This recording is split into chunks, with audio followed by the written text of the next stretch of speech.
Thank you. Thank you so much.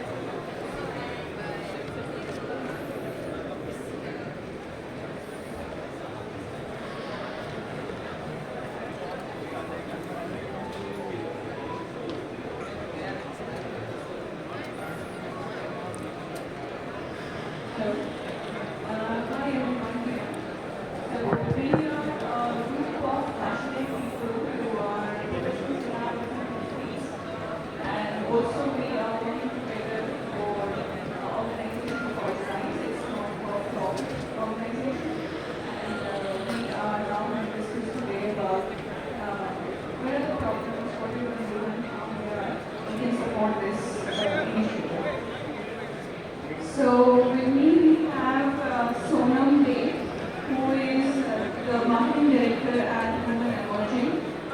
She has her flourishing corporate career, which she left, and now she is associated with this not-for-profit organization, and she's supporting them where they can really find and get into so welcome.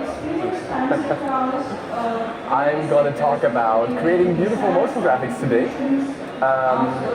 Beautiful motion graphics in Cinema 4D and Redshift. And yeah, I'm Miroslav, I'm training manager at MAXON. And yeah, I want to tell you about Cinema 4D and one part of Cinema 4D that is called MoGraph. That is a tool that you can use to clone objects and to create various effects with these clones. It's very easy to use, and it even won a technical Oscar for the impact it had on the motion graphics industry. So here are a few use cases. Of course, design and motion graphics, that's obvious, but also visual effects. Like you can break up things, you can make destruction effects, particle effects, you can create repetitive structures. Those can be, like here, very abstract, but these can also be things that are here in real life, like wooden planks on the floor, like tiles, roof tiles, all these things. And also repetitive structure is the street here, so you can use MoGraph to rig something like the street, and it will just follow one path, and no matter when you need to adjust the whole setting, you can just do that by adjusting one spline and the whole street would adjust, for example. You can also create something like this, like abstract houses that you can change in scale, and all the windows will change and so on. So this is all very procedural, and you can change anything at any time, which is fantastic because it makes you flexible and fast.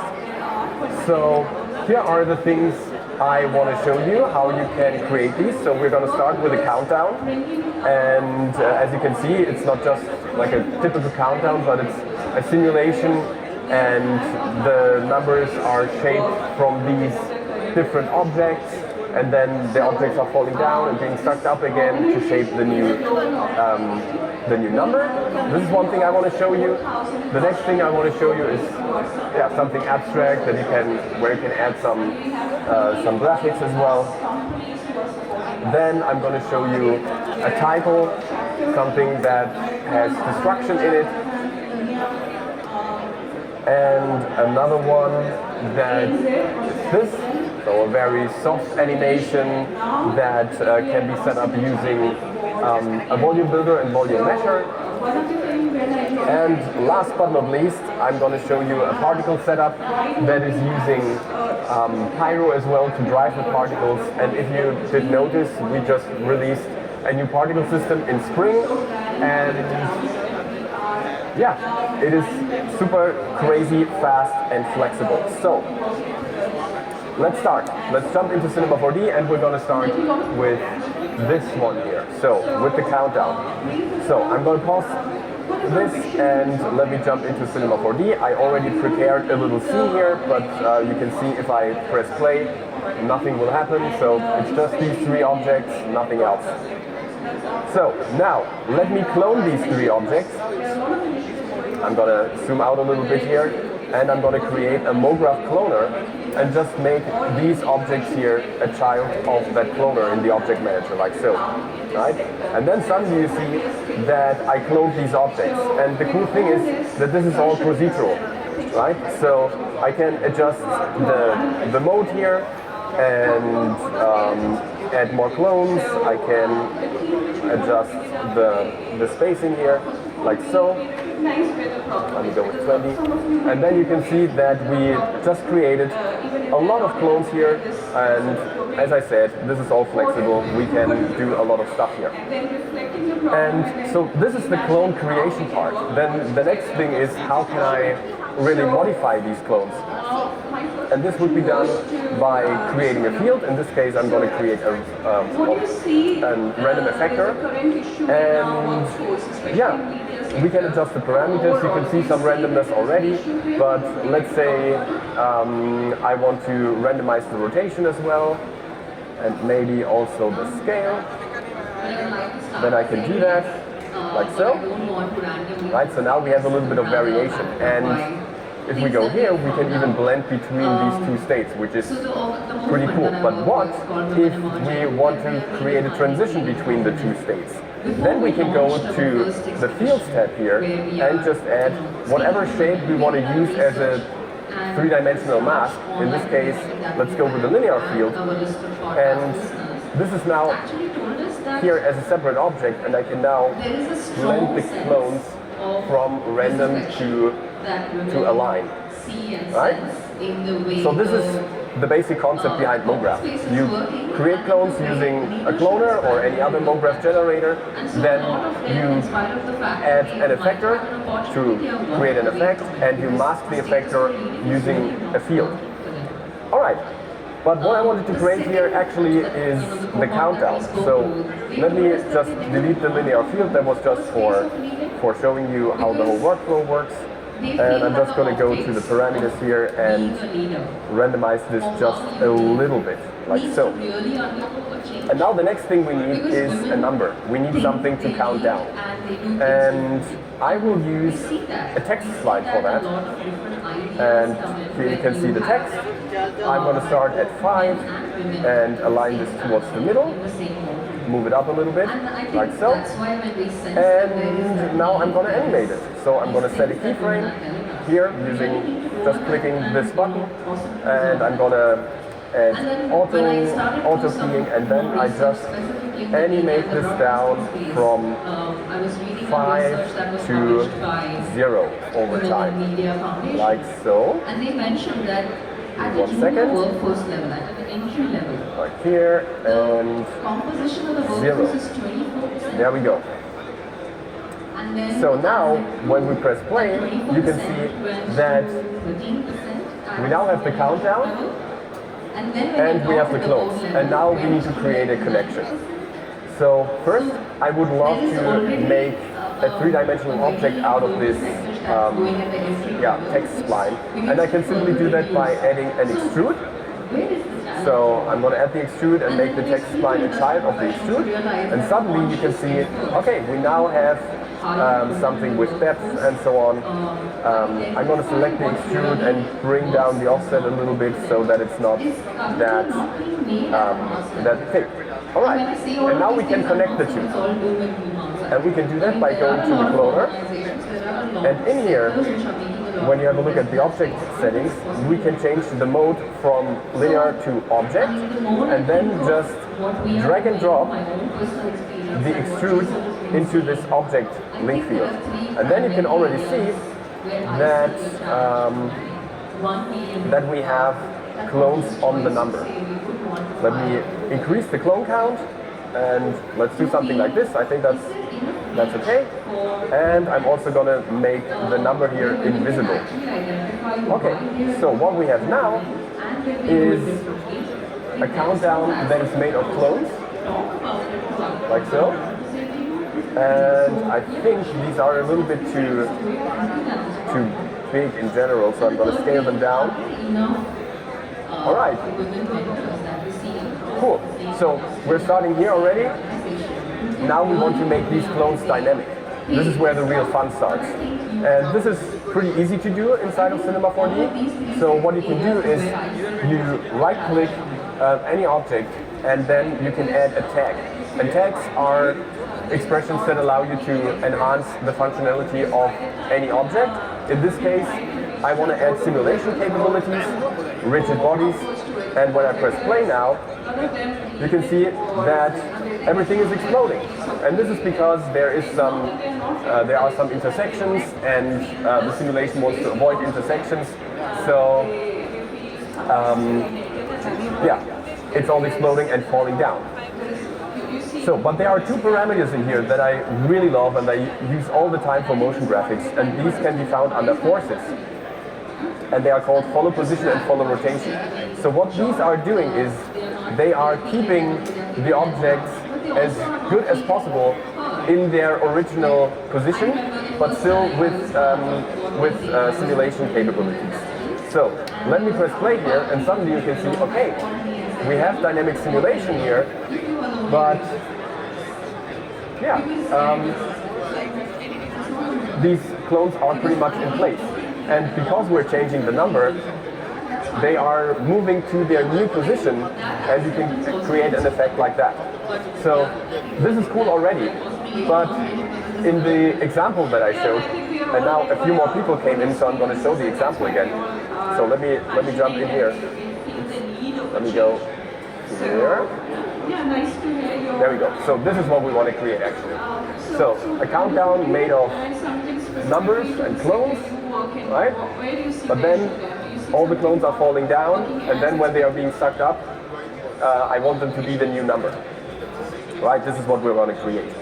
So let me jump back, and we are here at the moment. So we already have the dynamic simulation, but the clones are not falling down and not being sucked up again. This is something we can animate here. So let me go to frame 20 or so, and I just showed you the follow position and rotation parameters. And everything inside of Cinema 4D that has these little buttons here next to the parameter name can be animated by clicking it. Now it's red, that means I recorded that state, right? So now I'm just going to go one frame further and animate both of these down to 0 and set another keyframe. So now what you will see is we will start with a 5, and then after some time it will fall down, right? So we need something to collide with. And you can create a plane for that. I'm just going to make this bigger. And then, important thing, by default, it will just fall through, and we need to define the plane as a collider to make this accurate. So let's go to simulation tags and add a collider tag. So here we go. Now we have the 5, and it's falling down, and the clones are just here. Okay, and now we can animate back these parameters to their initial values. Let's say here, because frame 50 was when we changed the number. So I'm going to set 2 more keyframes, go to frame 60 here, and then animate them up to the values we used before. So now we have number 5, then it's falling down, then coming up again, number 4, and now just changing to the other numbers because we haven't set keyframes for the others yet. So let me bring up the timeline here, and let's have a look at the keyframes. So these are the keyframes that we need to copy to each of those other times. So what you can do inside of Cinema 4D, you just hold down the control key, and then when you click and drag, you will just create a duplicate of whatever you have. It can be an object, it can be keyframes, it can be materials, everything can be duplicated in Cinema 4D using the control key. And now with that, we can see that we have now our countdown. It's a little bit too quick, right? But now we can adjust timings simply by moving around keyframes. So I'm just going to multi-select a few keyframes here and move these to the side like so. And now you have this. And yeah, of course you can adjust the timings. From now on it would just be tweaking, right? But this is the technique you can use to create a nice dynamic countdown. Alright, So, did you like that so far? Yeah. Yeah? Perfect. All right, let me show you the next, which is this one. It's also a very simple cloner setup. Everything we need is one of these objects here and another object that is giving us the shape. And then I can clone everything.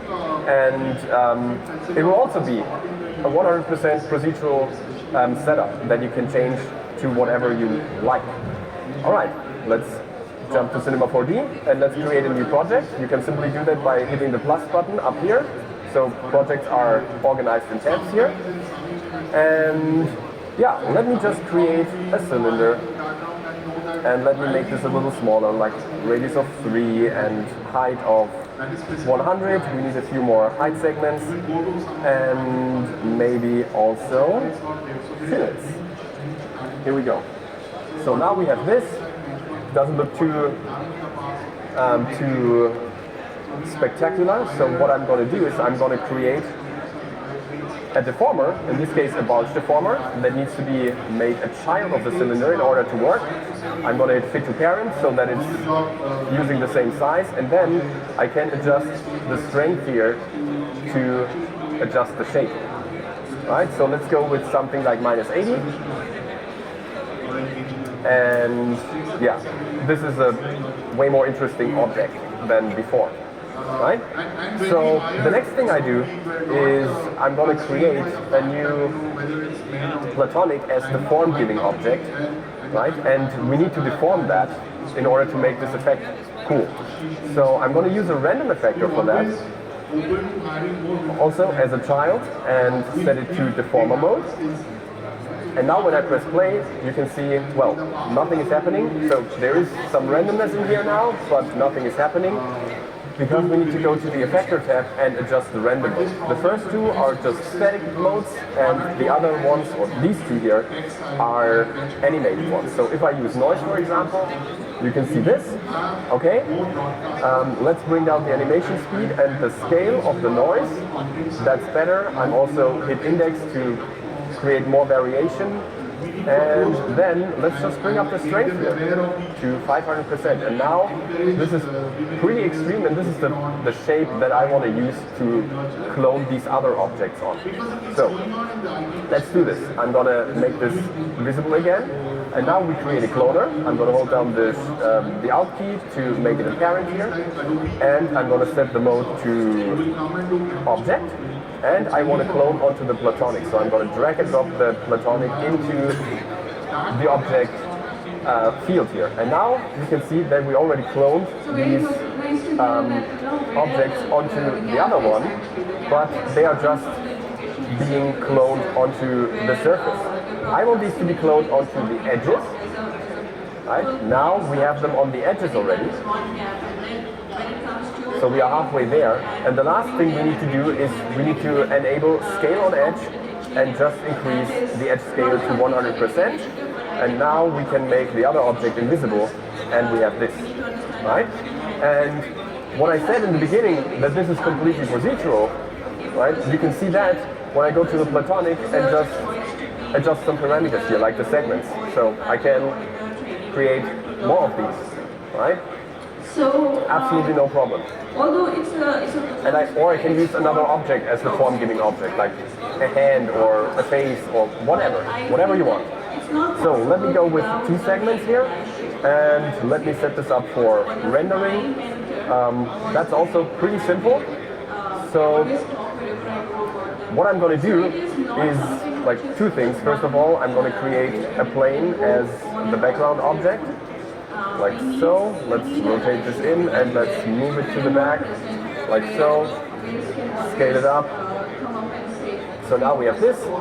And the next thing I want to do is I want to add some glass material. So let me bring up the material manager. I'm just going to double click to create a new material, assign it to the cloner. And now in the material, I'm just going to go down here. I'm going to decrease a little bit of the reflection roughness and bring up transmission to 1. And now when I hit render, you can see that we already have what we want. pretty much. And of course we can adjust this background object a little bit to give this a little more of the blacks. And also one thing we can do is we can add a camera to add some depth of field. So let me add a camera and have a look through the camera.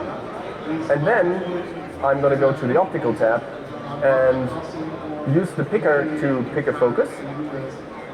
And then I'm going to add enable bokeh, which will enable depth of field. And then we can go down with the aperture here. So we still don't see a lot of blurriness here because I modeled this so big. So we need to compensate that by going down with the aperture. But this is the cool thing about 3D. We can just type in even unrealistic values like an aperture of 0.2, right? Nobody could ever afford an optics that has these attributes, right? But we can do that in 3D. So now you see depth of field here, and yeah, as you can see, we can still scrub through the timeline and create this very cool effect. All right, that's this one. As you can see, it's all procedural and we can move pretty quickly and flexible. And yeah, this is perfect for fast-paced environments, just like in broadcast. Let me see the next one that I want to show you. So this one. This is a more advanced setup, but I really love it because it is so soft, and again, it is 100% procedural. So you could adjust all these shapes, and I'm going to show this to you. This could be text, this could be whatever shape you want. It could be a logo, everything. All right, so let's jump in. It's all based on a noise. And I'm just grabbing different portions of the noise to create this geometry. So let me create a new scene here. And let's start by creating a random field. The random field can be found in here, and here we go. This is the random field.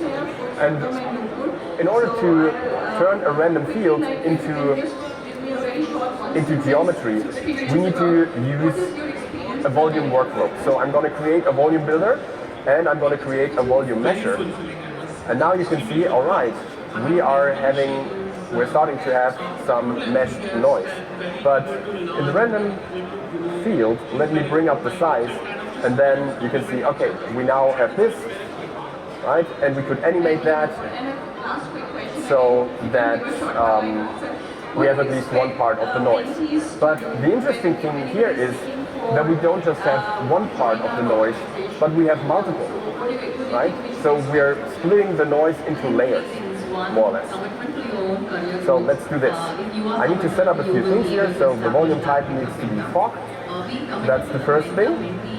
Because then the random field will create values between 0 and 1. And I can use these values to create the noise. And when I remap these values, I can split out some sections that I need.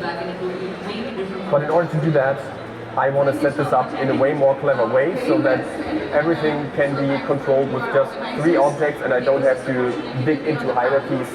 So, as I said, this is a little bit more advanced, but it's also worth it. So I'm going to put out the random field here, and instead of just using a random field, I'm going to create a group field. And in the group field, I'm going to reference the random field. So why am I doing that? I'm just doing that to create an extra layer so that I have the random field freely here and I can adjust it and it will inherit to all its instances. And the group fields are the instances. So let me make this a child of the volume builder, and now you see that the noise is back, but I can control all the noise here in this one random field, right? So this is part 1. The other thing I need is an object that is giving me the form, and I'm going to add that here in the volume builder.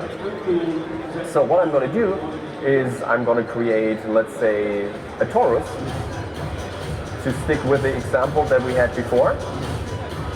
I'm going to make this a little bit bigger and maybe increase the resolution a bit, like so. And then I'm going to create an instance of that as well in here. And this is going to be my object to input a form-giving object. So here we go. What did I write here? There we go.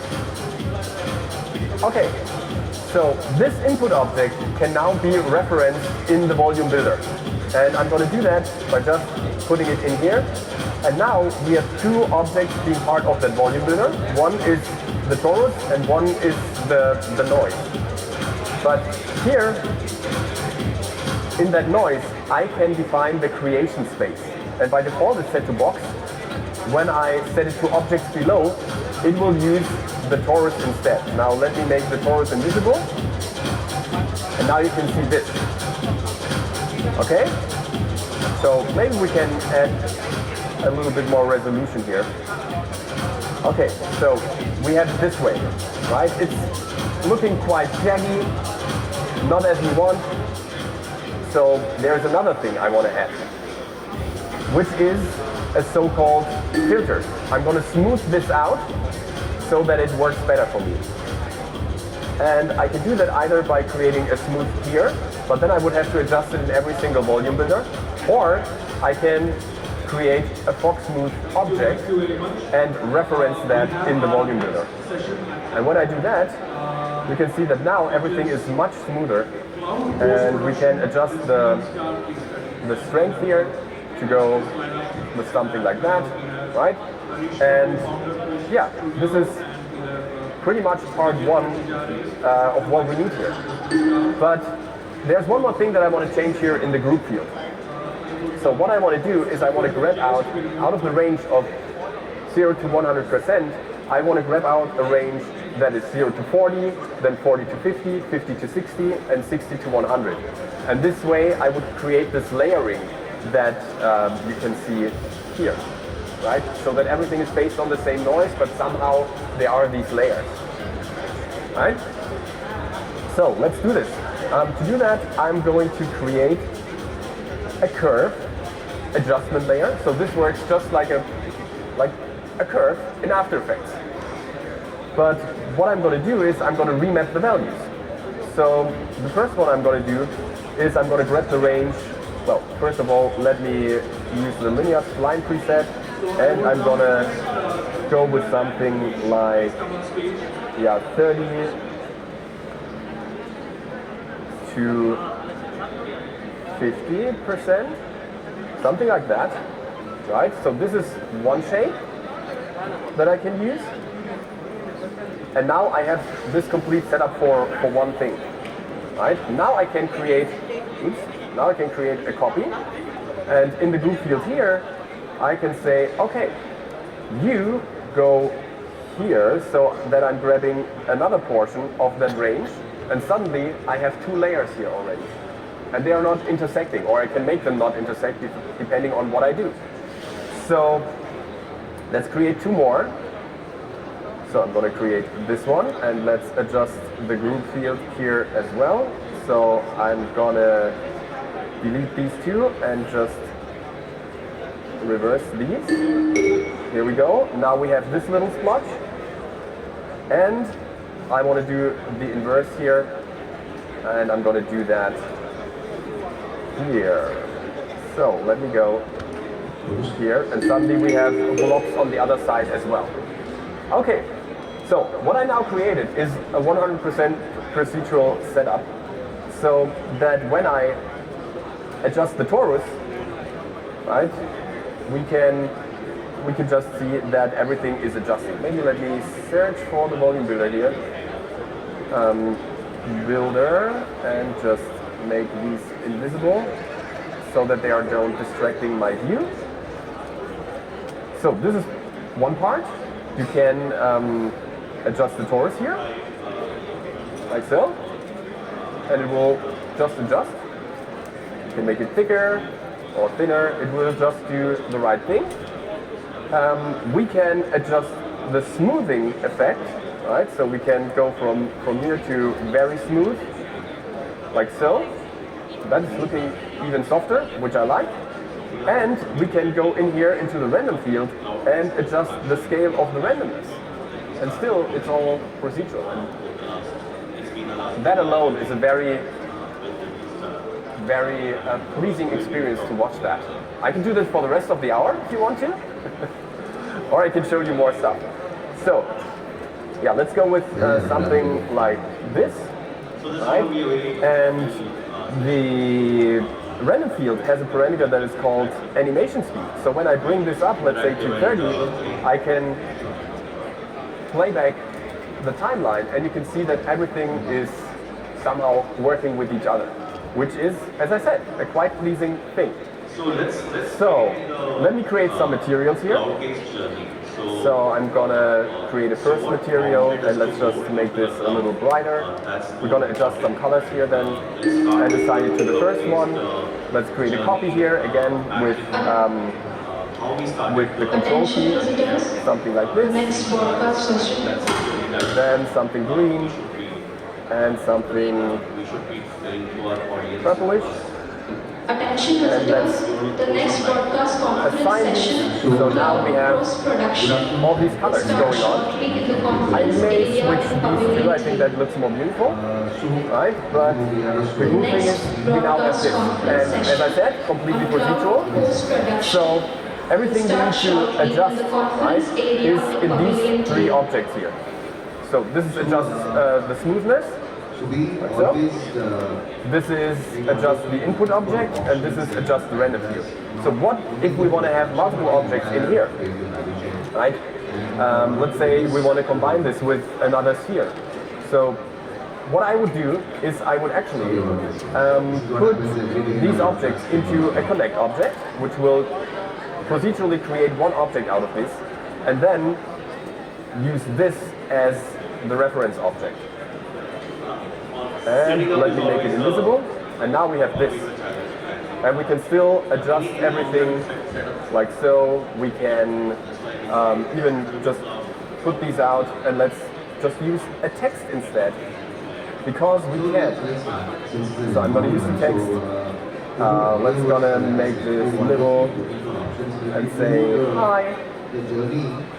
And here let's use another font like Tahoma Bold.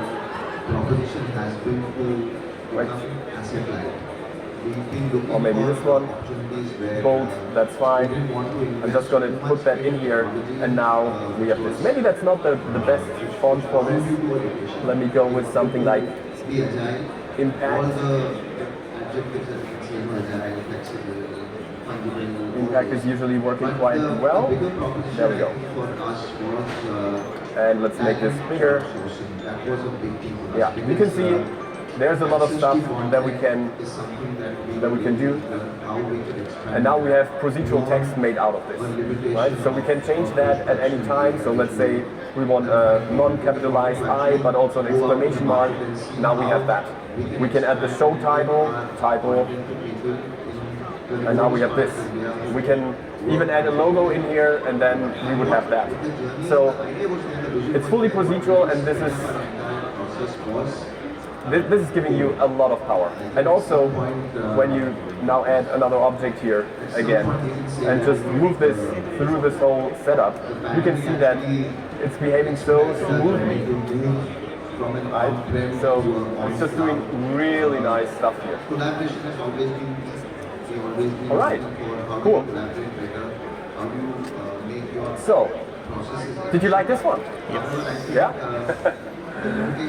Perfect. So let me go to the next one. So again, we're going to have title design, and we're going to destroy something. Again, this is a fully procedural setup, right? That you can adjust at any time. So what do we have? We have a text. In this case, we want to break something that we don't like. Limits. We usually don't like limits. Do you like limits? No, I also don't like them. So that's why we are going to destroy them here. So let me jump into a new scene, and let me start with the new text object. We're going to type in limits, and then we're going to use a more conservative font, like let's say Times New Roman is good. We're going to make it bold, and we are going to center it. So here we have our limits. So sometimes with our titles, it is cool to adjust the kerning a little bit. So if you have a look at the Lord of the Rings or Game of Thrones titles, sometimes they have the first and the last letter be a little bit bigger. And you can do that here by adjusting the kerning. So let me select the L.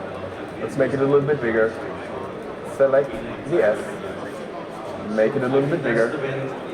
Like so. And suddenly we have something that is already looking a little bit more interesting. Now let's extrude this. I'm going to do that by adding an extrude. Going to make it a little less thick. Maybe like so.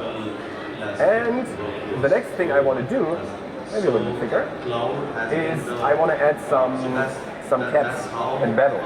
And you can also do that procedurally. So here, you just adjust the bevel here. You can see that it's doing the right thing. It's creating some nice chiseled text here. Again, everything is procedural. You can adjust the tension and everything you need.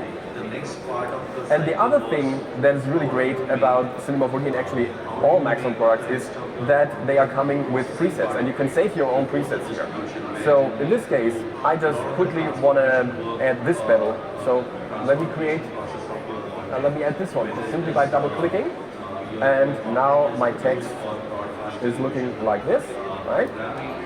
But what I actually want to do, and you can see that here, is I want to create something that is coming out and going in again, because this way, when I place a light in a steep angle, I can create these shadows here on the planar surfaces, and this is looking, yeah, quite interesting. So, let's do this. I'm just gonna go in here, right, and adjust the settings of this line, because this is giving me the shape of this bevel, right? And what I can do is I can right click in here and say I want to symmetrize this. So now it's going out and back in again. And let me increase the resolution of the effect and also the size so that we are getting something that is a little better here. Okay, and let's bring down the tension a little bit, like so. And suddenly we have something that is coming out and going in again. And now when we place a light in a very strong angle, we will get nice shadows here. Okay, so this is the text. Brilliant. Okay. Shall we do the lighting first, or shall we do the destruction first? The lighting. Okay, cool. No problem. So in this case, it's really super simple. I'm just going to click this button here, and this is going to create a redshift sun and sky rig. So this has a sky and a sun. The sky for ambient light and the sun for direct light. So I'm going to start the IPR here, and you can see that we now have this sky in here. Let me adjust some of the sky settings. So under overrides, I'm going to disable the background. I'm also going to bring down the sky intensity a little bit.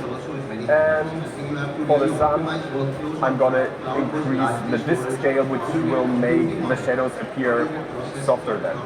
Okay, and now I'm going to select the sun, and I'm just going to rotate it in until I have the shadows I want, like so, right? And now I can see that I can even bring up the disk scale here, maybe to 5. This will make the shadows here a little bit softer, as you can see. Alright, so I think this is looking pretty good. And the next thing I want to do is I want to add some materials here. And, well, there are two ways of creating materials. One is from scratch, but this will take time. You are in a fast-paced environment, so you don't have time. You want to just create materials, and this is why we have the asset browser. And if you have a Cinema 4D or Maxon One subscription, you have a lot of materials that you can use here. So just have a look at this list: basic materials, car paint, carpet, ceramic, concrete, and so on. So I'm going to search for some concrete, and you can see, holy cow, these are a lot of concrete materials that we can use here. I'm just going to go for a rough concrete. So let me quickly adjust the size here so that I can see the names. I'm going to go for concrete rough. Yeah, I think something like this is fine. Let me just add this to the extrude. And now I have a concrete material there. Give it a second to load the textures. There we go. Yeah. It's a little bit, stuff has changed here. And this is because there's some displacement in this material. I'm just gonna disable the displacement. Let me just get rid of that. And this should make this look as before again. So now we have these little structures, more detail, more concrete here, and yeah, simply by just dragging and dropping a material from the asset browser into the scene. And yeah, you can use all these for free, which is a great thing. Alright, next part, let's break this. Because yeah, we are having limits. We don't want limits. We agreed on that earlier, didn't we? Right? So, how can we break an object inside of Cinema 4D? We create a Voronoi fracture object, which can be found here in the MoGraph menu. So, let's create this. And the way this works is you make the object you want to break a child of the Voronoi fracture. So, let's do this. And now you can see that the colorization has changed a little bit. Let me also disable the Redshift Sun and Sky rig for now. You can see that there are these fragments now. But it's just a few, I want more fragments. So what I do is I select the Voronoi fracture and then I have all these settings here. The important one is the sources tab here, because this is giving you a default point generator. And based on this point pattern, it will create fragments. And I'm just going to go with 200 points, which will create a lot more fragments here. Right? So you can see that with the different colors now. And now the next thing we can do is we can add simulation, right? So let me right click here and let's go to simulation tags, rigid body. We want these to be rigid bodies. And let me also, just for the sake of showing it to you, let me create a little plane. And then we make the plane a collider. Hit play. And you can see that everything is breaking down, right? But remember, this is completely procedural. So I can still go in here into the text line and just say, well, I'm just going to replace one letter here, right? So now it's this. And doing that. Okay, let's go back to limits. Alright, so we now have this effect, but actually what we wanted to have is fragments that are floating in the air and then they are being hit by something and all the fragments are then going from the left to the right. So let's create that. So let me go to the first frame. I'm also going to delete the plane because we don't need that. What I want to do first is I want to create, or I want to remove the gravity because by default it's just falling down. So I go to Edit, Scene Settings, and then under Simulation, Scene, I just set gravity to 0. Right? Now when I press play, tiny things are happening. These fragments are now floating around, but you cannot really see it. So what I want to do now is I want to trigger the dynamics, not immediately, but on collision. And that means I need something to collide with the fragments. Right? So let's create a collision object. I'm going to use a cube for that. I'm going to rotate it in by 45 degrees. And just make it a little bit flatter, like so. And then I'm going to place that here. Let me have a look from the top. Like so. A little thinner. Okay. And I'm going to make this a collider. Right? So now when I press play, nothing is happening unless I move this into the fragments, right? So I can do something like this, okay? This is also a very joyful experience if you do that. Okay, so let me place this here, perfect, and let's animate it. So I'm gonna select the cube, go to its coordinates, and set a keyframe for the X position. And then I'm just gonna extend the timeline. By default, we are at 90 frames here. I'm gonna extend it to 200 frames. And let's say halfway in, I set a keyframe for this X position. So we're not gonna animate it through the complete thing because I want to use some wind to move the fragments from here to there and trigger the other collisions. So, let's see what we have.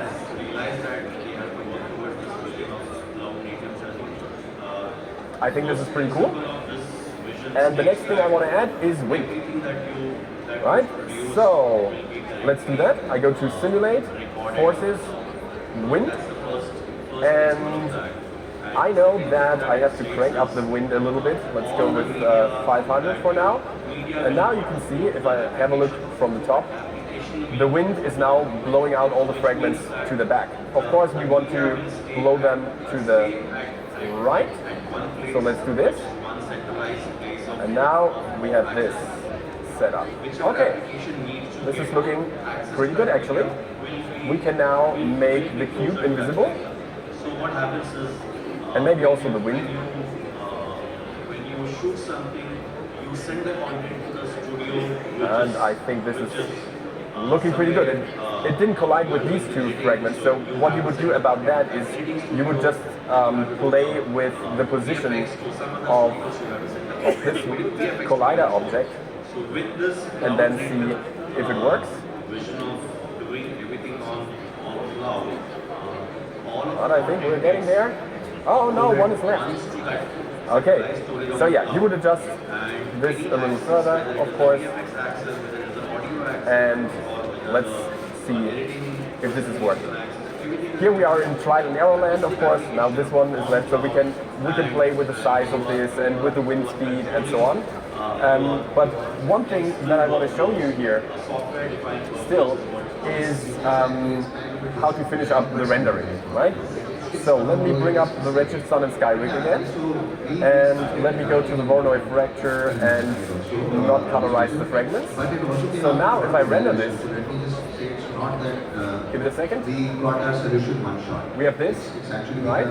But usually what happens when you break an object is that the inside faces are looking different to the outside faces. So let's say you have a stager and the outside face, the faces are polished, but when you break it, of course the inside faces are not polished, right? They are rough.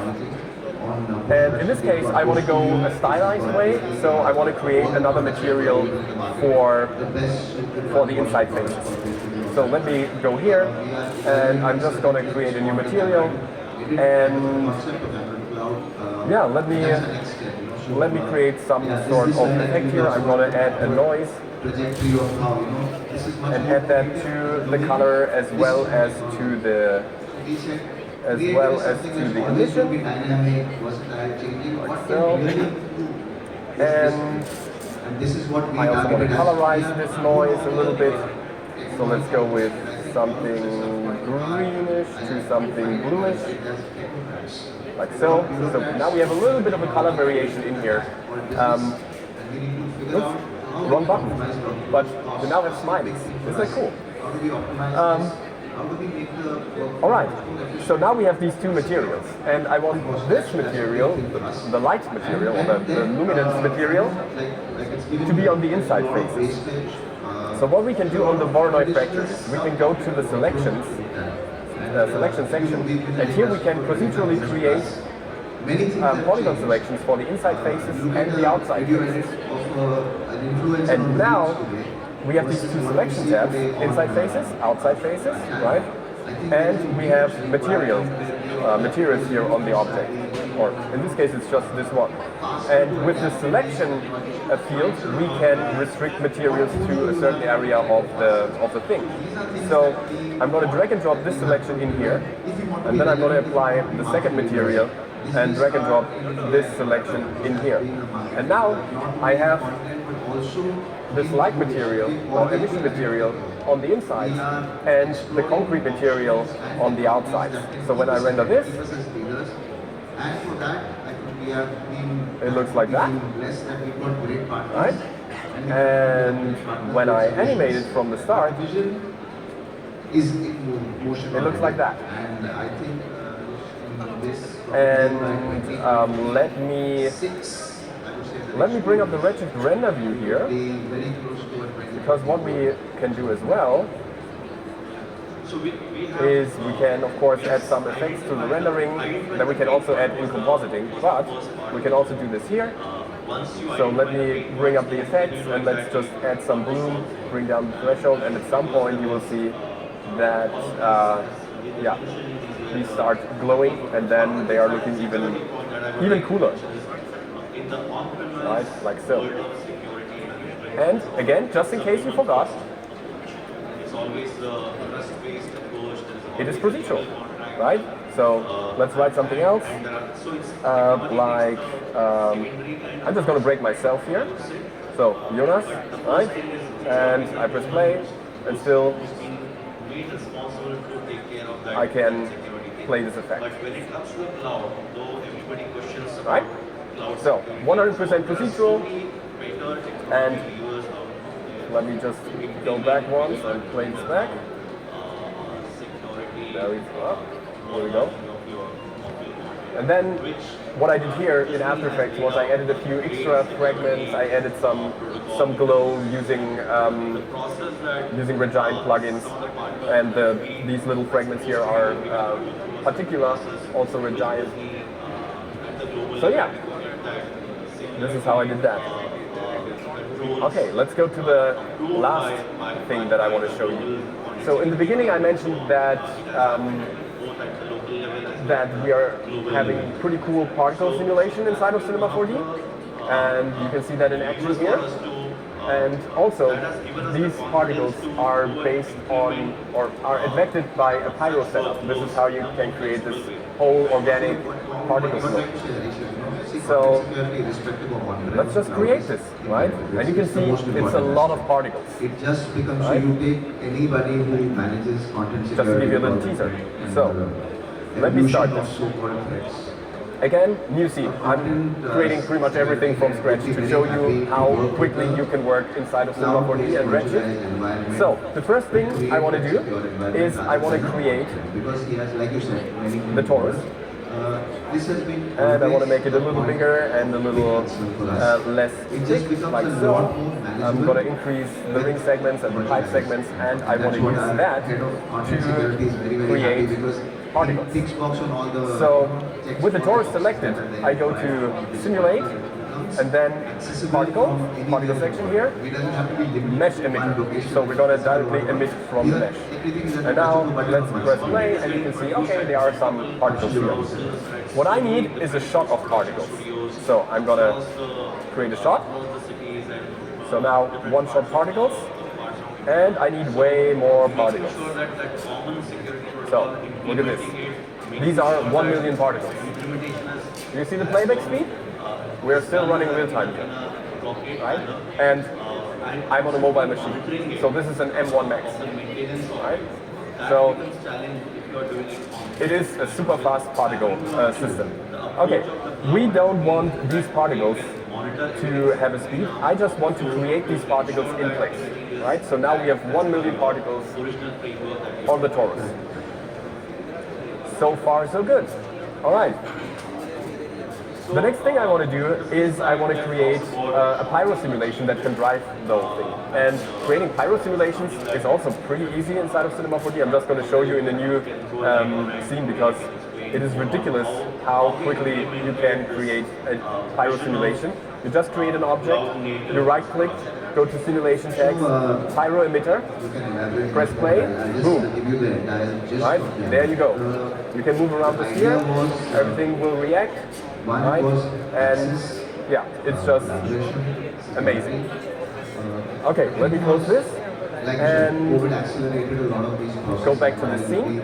What I want to do, so I need multiple emitters, so to speak, to go from the center to the outside to create this effect that I showed you earlier.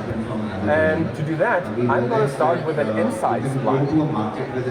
And why an inside spline? Because what I can do with this is I can add a pyro tag here, pyro emitter tag, And once I press play, you can see that I fire it up.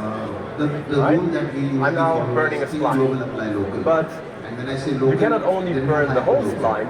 The way business What you can also start do managing is workflow select the pyro is emitter very, tag very here, complicated. and then let's say we It's only dynamic, want but it's to complicated in a way emit that from the within, points. aspects of creative inputs And now we are emitting from here. And now what I can do, let me just increase the count of the sides here, right? I can create more of these. And now when I play with the radius, I can create all these cool effects, and it is very fast, right? Okay, so let me animate this from pretty small, like so. I'm gonna animate this from here to there. Right? Set another keyframe. Let's see what it looks like. I'm pretty happy with that. So, Let me make the pyro a little bit bigger by adding some thickness to the points.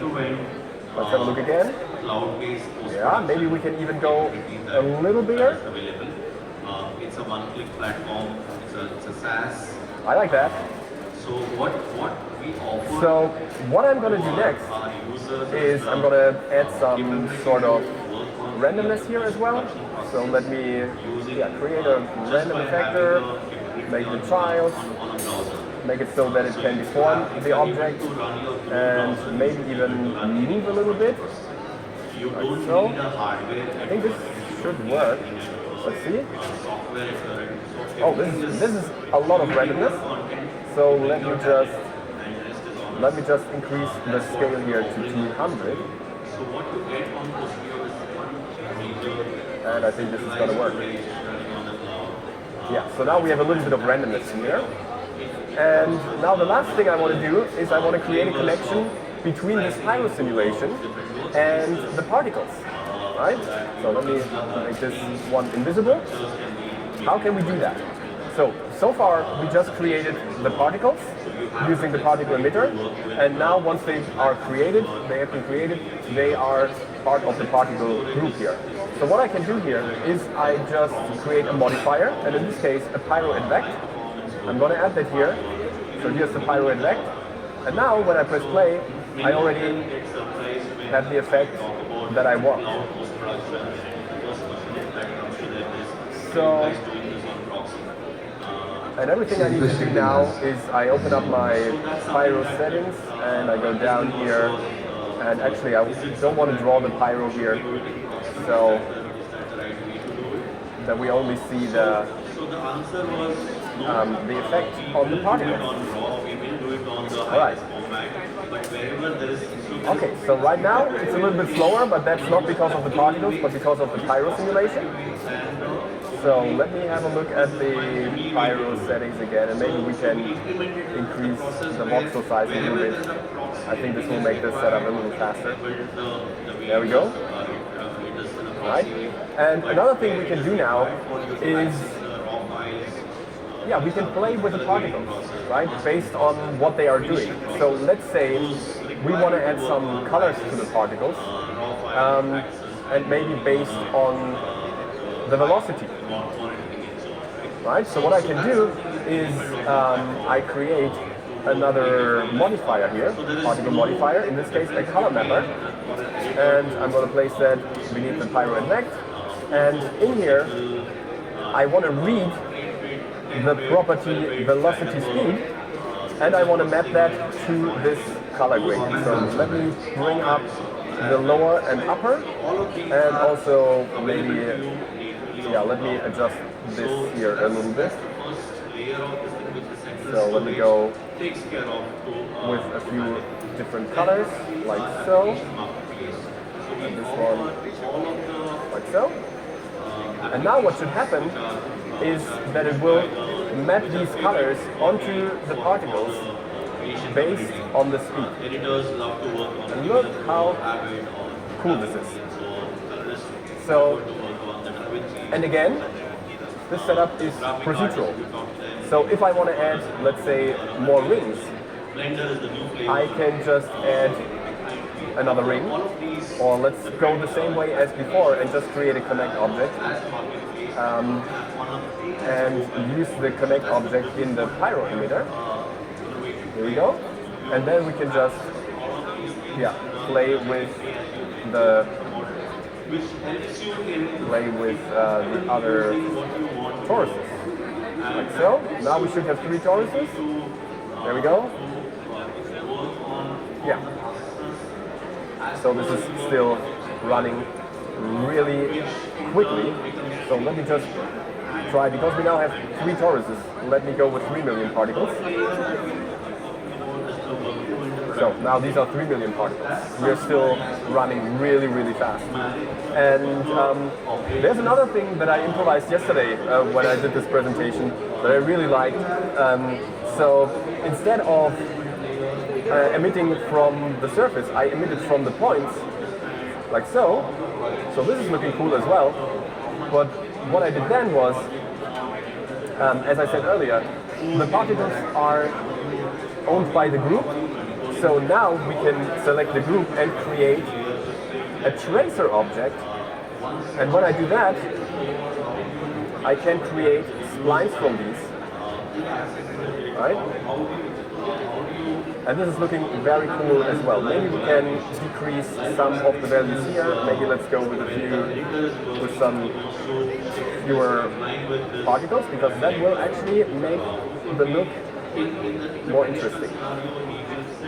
Right?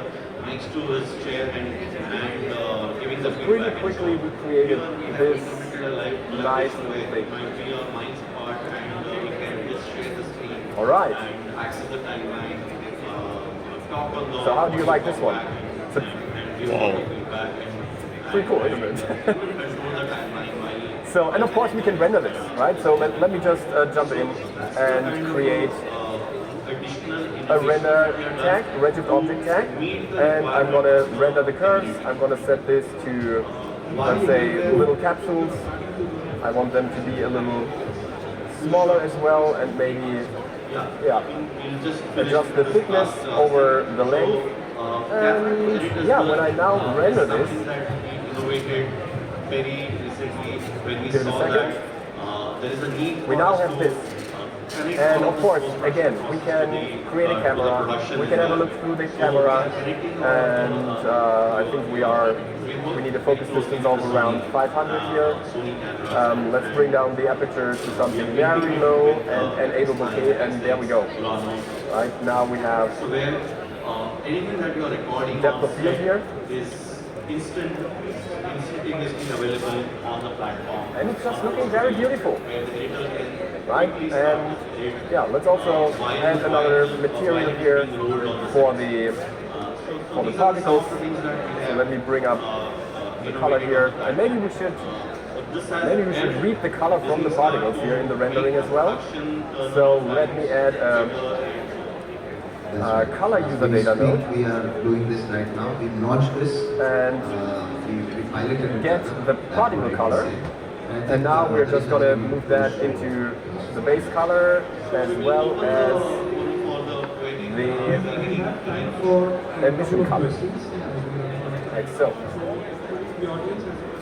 And now in theory, if we add this to the particle group, these are now lighting up. So, pretty cool setup. You can still move around here and see. If you don't have any questions, you can reach out to Harish and he can. Yeah. It's cool, isn't it? Alright, so with all that, actually I'm pretty much at the end of this presentation. So let's have a look at this full rendering again.